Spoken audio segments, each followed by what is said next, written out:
ഇനി അങ്ങനെ തന്നെ ആയിരിക്കും. പക്ഷേ ഈ കാര്യം കഴിയുമ്പോൾ കമ്മാളം പുറത്താണെന്ന് പറഞ്ഞല്ലോ, വാക്കു മാറരുത്. കുഞ്ഞോട് വാക്കു മാറില്ലെന്ന് ഈ ഭദ്രേട്ടന് നന്നായിട്ട് അറിയാം.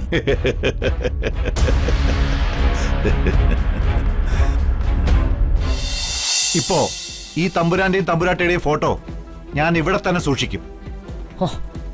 അത് ഈ വീട്ടിൽ തന്നെ കാണും. ഇപ്പോഴും ഈ രമാനിലയം ജയരാമന്റെ പേരിൽ പ്രമാണം ചെയ്തതെന്നാണ് എന്റെ വിശ്വാസം. ഇനിയിപ്പോ അങ്ങനെ അല്ലെങ്കിൽ അത് ബോധ്യപ്പെടുത്തി തരാനുള്ള ഉത്തരവാദിത്വം ഭാര്യയ്ക്കുള്ളതാണ്.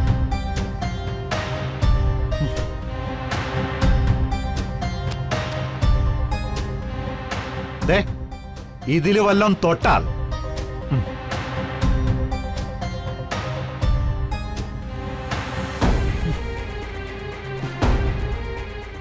താനും വാ, ഇവിടെ നിന്നാ തനിക്കും വല്ലതും കിട്ടും.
എന്താ കുഞ്ഞോളെ, മനസ്സ് കടല് പോലെ ഇളകി മറിയുകയാണല്ലേ?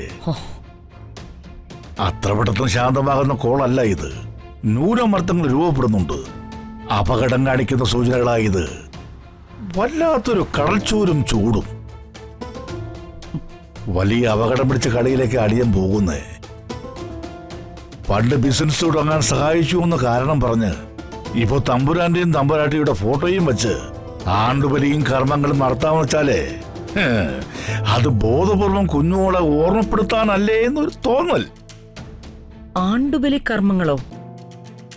അത് ആര് പറഞ്ഞു ഭദ്രേട്ടനോട്? അതാരും പറഞ്ഞൊന്നുമല്ല. കുറെ ജീവിതാനുഭവങ്ങളൊക്കെ ഉണ്ടല്ലോ, അത് വെച്ച് ഞാൻ പറയുന്നേ ഉള്ളൂ. മരിച്ചവരുടെ ഫോട്ടോ വെച്ച് പ്രാർത്ഥിക്കുന്നത് ദോഷമാണെന്ന് പറയുന്ന ഈ കാലത്ത് തീ കത്തി ചുട്ടരിച്ച 2 പ്രേതാത്മാക്കളുടെ ഫോട്ടോ വേണ്ടിയിരുന്നില്ല. കുഞ്ഞോളെ, ഇന്ന് ഫോട്ടോ വച്ചാൽ നാളെ അത് ആണ്ടുബലി നടത്താനെന്ന് മനസ്സിലാക്കാൻ മഷിയിട്ടോ കബഡി നടത്തിയോ നോക്കണ്ട. സാമാന്യം കുബുദ്ധി മാത്രം മതി. അതൊക്കെ ഈ ഭദ്രേട്ടന് ധാരാളം ഉണ്ട്. എന്റെ കുഞ്ഞുങ്ങൾക്കും അത് ഉണ്ടാകണമെന്നാണ് എന്റെ വിശ്വാസം. കൊട്ടാരത്തിനിന്ന് വേറെ ആരും അവകാശികളില്ലല്ലോ ഭദ്രേട്ട. കോടിക്കണക്കിന് ആസ്തി സർക്കാരിന് വിട്ടുകൊടുക്കണോ? അത് പോയിന്റ്. പക്ഷേ കൊട്ടാരത്തിൽ ഒരു ഇളയ തമ്പുരാട്ടി ഉണ്ടായിരുന്നല്ലോ. പണ്ടെങ്ങോ നാടുവിട്ടുപോയ ഒരു തമ്പുരാട്ടി കൊച്ചേ. അത് ചത്ത് മണ്ണടിഞ്ഞ് കാണും. ഇല്ലെങ്കിൽ തമ്പുരാനും തമ്പുരാട്ടിയും കത്തിക്കരിഞ്ഞ വാർത്ത കേട്ട് ചടങ്ങുകൾക്കെങ്കിലും വരുമായിരുന്നല്ലോ. ചിലപ്പോ തമ്പുരാന്റെയും തമ്പുരാട്ടിയുടെയും മരണവാർത്ത അറിഞ്ഞിട്ടുണ്ടാവില്ലെങ്കിലോ? എന്താ കുഞ്ഞോളി പറയുന്നേ? പത്രങ്ങളിലും ചാനലുകളിലും ഒക്കെ ഈ വാർത്ത 2ാം വാരം ഓടിയതാ. ലോകമായ ലോകങ്ങളിലെല്ലാം എത്തിയിട്ടുണ്ടാവും. ഏതെങ്കിലും മൂലയിൽ നാട് വിട്ട് ഓടിപ്പോയ തമ്പുരാട്ടി ഉണ്ടായിരുന്നെങ്കിൽ അവർ ഈ വാർത്ത അറിഞ്ഞ് ഇതിനകം ഇവിടെ എത്തുകയും ചെയ്തേനെ. അതെ ഭദ്രേട്ട, കൊട്ടാരത്തിന്റെ ഓർമ്മകളിൽ ഇനി ഒന്നും ശേഷിക്കരുത്. എന്ന് വെച്ചാ ശിവദാസൻ മരണപ്പെടണം. കുഞ്ഞോളെ, അതിന് ശിവദാസൻ ജയിലിലല്ലേ? അതിനെന്താ, അതാണ് നമുക്ക് സേഫ്. ജയിലിനുള്ളിൽ വെച്ച് തന്നെ ശിവദാസൻ കൊല്ലപ്പെടണം. അത് കൊള്ളാം. അങ്ങനെ വന്നാൽ പിന്നെ ഒരിക്കലും നമ്മളെ സംശയിക്കില്ലല്ലോ. ജയിൽ പുള്ളികളുടെ ഏറ്റുമുട്ടൽ ജയിൽ അധികൃതരുടെ അനാസ്ഥ. അവിടെ തീരും അന്വേഷണവും കുറ്റപത്രവും ഒക്കെ. മൂക്കിൽ പഞ്ഞി തിരിക്കുന്ന നിലയിൽ ശിവദാസൻ മാത്രം ജയിൽ കവാടം കിടന്ന് പുറത്തേക്ക് വരും. ചില കാര്യങ്ങളിൽ കുഞ്ഞോട് സമ്മതിക്കണം. ഞാൻ പറഞ്ഞ കാര്യം കുഞ്ഞോട് നടത്തി തന്നാൽ കുഞ്ഞോളുടെ എല്ലാ കാര്യങ്ങൾക്കും ഞാനുണ്ടാവും, ഒരു തേരാളിയായി. എന്താ ഈ ഭദ്രേട്ടനെ കുഞ്ഞോൾക്ക് സംശയമുണ്ടോ? ഇല്ല, എനിക്ക് ഭദ്രേട്ടനെ വിശ്വാസമാ. ഈ കുഞ്ഞോക്ക് വേണ്ടി ജീവിതം ഒഴിഞ്ഞു വെച്ചവനായ ഭദ്രേട്ടൻ. ഇനി അങ്ങനെ തന്നെ ആയിരിക്കും. പക്ഷേ ഈ കാര്യം കഴിയുമ്പോൾ കമ്മാളം പുറത്താണെന്ന് പറഞ്ഞ പോലെ വാക്കു മാറരുത്. കുഞ്ഞോട് വാക്കു മാറില്ലെന്ന് ഈ ഭദ്രേട്ടന് നന്നായിട്ട് അറിയാം.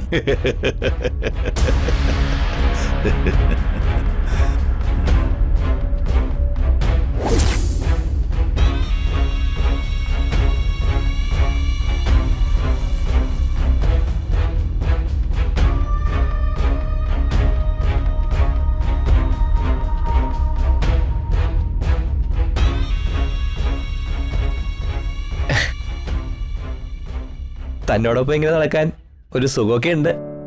നല്ല കാറ്റും ഒരു പ്രത്യേക അന്തരീക്ഷവും ഒരു നല്ല വൈബ് ഫീൽ ചെയ്യുന്നു. ഇവിടെ തിലഹോമം കഴിഞ്ഞ ശേഷം കോഴിയെ കുരുതി കൊടുക്കുന്ന ഒരു അമ്പലമുണ്ട്. തന്നെ അങ്ങോട്ട് കൊണ്ടുപോവാ. പിന്നെന്താ, അവിടെയും പോവാം.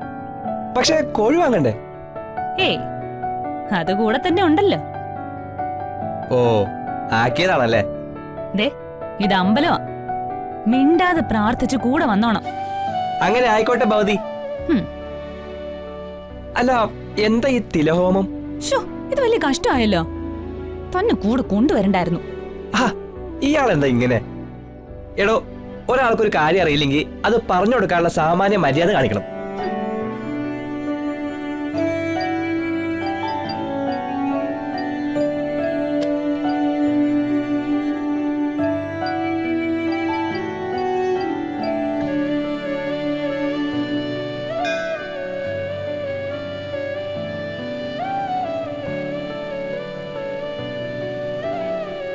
എടോ, ഈ തിലഹോമം എന്താണെന്ന് പറഞ്ഞതാ. ഞാൻ പറഞ്ഞുതരാം. ദുർമരണം സംഭവിച്ച പൂർവികർക്ക് മോക്ഷം ലഭിക്കാനും പിതൃദോഷം പരിഹരിക്കാനും ആത്മാക്കൾക്ക് ശാന്തി ലഭിക്കാനും നടത്തുന്ന പൂജയാണ് തിലഹോമം. ഇത്ര ഉള്ളായിരുന്നോ? ഓ, ഇയാളുടെ മട്ടും ഭാവമൊക്കെ കണ്ടപ്പോ ഞാൻ വിചാരിച്ചു എത്ര പറഞ്ഞാലും മനസ്സിലാക്കിയെടുക്കാൻ പറ്റാത്ത എന്തോന്നാണെന്ന്.